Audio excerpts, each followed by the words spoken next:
یہ نبی کے نام پر کمر لچکانے کا، کمر ڈلانے کا، ڈی جے بجانے کا انہوں نے بہانہ تلاش کر لیا ہے. یہ ایجاد کی، اس چیز کو ایجاد کیا ہے ان رضا خانیوں نے. یقین مانیے قیامت کے دن اس کا جواب دینا ہوگا. اللہ کے نبی صلی اللہ علیہ وسلم پوچھیں گے کہ میری بیست سے کفر قدا میں کوہرام مچ گیا تھا، 100 سالہ آگ جو جل رہی تھی کفر و شرک کا، وہ آگ بجھ گئی تھی، اور تو نے میرے نام پہ ڈھول بجایا ہے، میرے نام پہ تو نے لوگوں کو گمراہ کیا ہے. یقیناً انہیں قیامت کے دن عذاب ہے، یقیناً انہیں قیامت کے دن حساب دینا ہوگا، یقیناً حساب دینا ہوگا. اچھا ایک بات بولیں کہ ایثار تیری چہل پہل پہ، ایثار تیری چہل پہل پہ ہزاروں عید ربیع الاول سوائے ابلیس کے سارے خوشیاں منا رہے ہیں.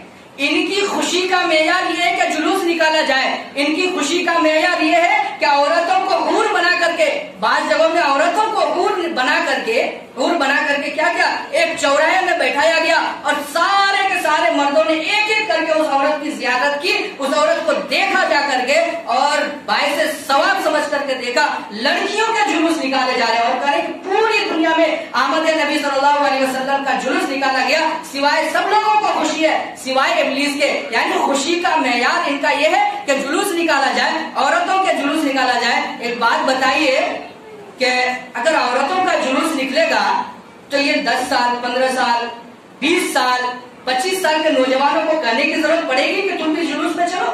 کہنے کی ضرورت پڑے گی؟ وہ تو خود بخود ادھر دوڑ پڑے گا. اگر عورتوں کا جلوس نکلے گا تو نوجوان یہاں مسجد میں حاضری لگائیں گے نہ وہ جلوس میں جائیں گے، جلوس میں جائیں گے. اگر تمہارا یہ معیار ہے، تمہاری محبت تم کو مبارک ہو.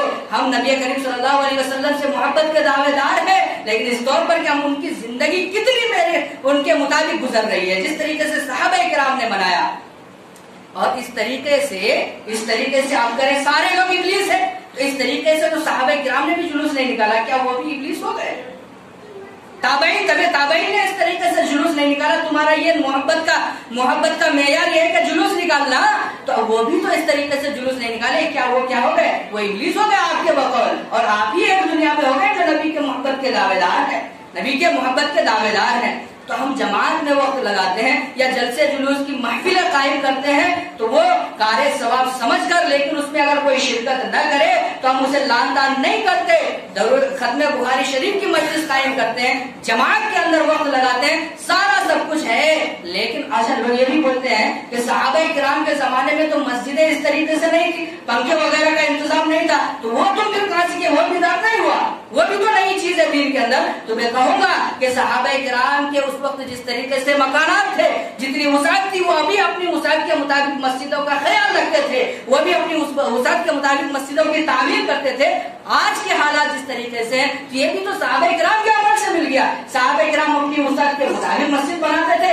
آج الحمدللہ پیسے کی فراوانی ہے، مال و دولت کی فراوانی ہے اس زمانے سے زیادہ، تو ہم اپنی حیثیت کے مطابق مسجدوں کی تعمیر کرتے ہیں. اگر پہلے زمانے کے مطابق مسجدیں رکھی جائے، اس طریقے سے مسجدوں کو چھوڑ دیا جائے، اور ایک آدمی کا گھر عالیشان ہو جس میں اے سی لگا ہوا ہو، کیا وہ آدمی نماز پڑھنے کے لیے مسجد میں آئے گا؟ لیکن ضرورت سے زیادہ ہم کنکو میں نہیں لگا سکتے، اتنا ہی لگائیں جتنا گنجائش ہے.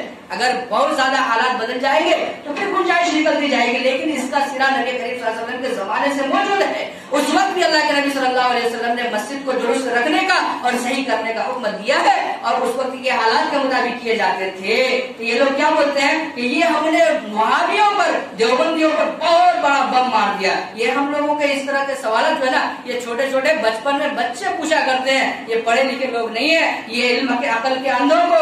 ہم بھی نبی سے محبت کے دعوے دار ہیں. اگر آپ نبی سے محبت کا دعویٰ کرتے ہیں اور آپ کا معیار وہ ہے تو وہ آپ کو مبارک ہو. ہم بھی نبی کی میلاد مناتے ہیں کس طور پر کہ روزہ رکھ کر ہم میلاد مناتے ہیں، جس طریقے سے صحابہ کرام نے میلاد منایا. اب ہمیں بلا وجہ خامخواہ عقلی گھوڑے دوڑا کر کے صحابہ کرام سے آگے بڑھنے کی ضرورت نہیں ہے، بلکہ صحابہ کرام نے ہمیں جو دیا ہے اس کے مطابق زندگی گزاریں گے.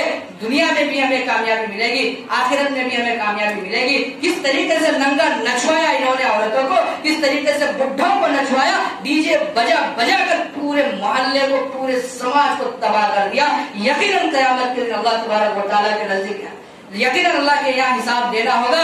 آج میں نے یہ ساری باتیں اس لیے بولی کہ ہمارا ایک بھولا بھالا نوجوان، اس طریقے سے نہ پڑھے لکھے لوگ، نہ خواندہ لوگ یہ سمجھنے لگے کہ واقعتاً ان کے دل میں نبی کی محبت ہے، واقعتاً یہ محبت کے دعوے دار ہیں. ہمارے یہاں تو کچھ بھی نہیں ہے، ہمارے یہاں تو کچھ بھی نہیں ہے. تو اس لیے میں بتانے کے لیے کہ اللہ کا شکر کیجئے کہ اللہ تعالیٰ نے ہمیں ان بدعات و خرافات سے بچایا ہے.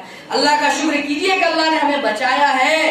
من یرید اللہ بہ خیرا یفقہہ فی الدین. اللہ تعالیٰ جس کے ساتھ خیر کا ارادہ کرتے ہیں اسے دین کی سمجھ عطا کرتے ہیں. آپ کا کنیکشن، یہ فتنوں کا دور ہے، کس طریقے سے آپ کے ایمان کو لوٹ لیا جائے اس کا اندازہ نہیں کیا جا سکتا ہے. اس لیے آپ میں سے ہر ایک کا کنیکشن علماء کرام سے مضبوط ہونا چاہیے، علماء کرام کا نمبر ہونا چاہیے، تاکہ کوئی ڈاکو آپ کے ایمان پر ڈکیتی نہ ڈالے. کوئی بھی حالات، کوئی بھی مسئلہ بتائے، آپ اپنے معتمد، جس طریقے سے آپ کے گھر کا ایک ڈاکٹر ہوتا ہے، آپ کے گھر کا ایک عالم ہونا چاہیے. کوئی بھی چھوٹا سے چھوٹا مسئلہ ہو آپ ان سے دریافت کریں کہ اس طرح سے مجھے کہا جا رہا ہے، کیا یہ درست ہے؟ شریعت کی روشنی میں یہ منانا چاہیے، یہ کرنا چاہیے یا نہیں کرنا چاہیے؟ یہ فتنوں کا دور ہے، ان حالات میں آپ کو یہ کرنا ہوگا، تب جا کر کے دنیا میں بھی ہم کامیابی کے راہ پر گامزن ہوں گے اور آخرت میں بھی ہمارا کامیابی ہمارا قدم چومے گی. بولنے کو تو اور بھی بہت ساری باتیں، میں معافی چاہوں گا.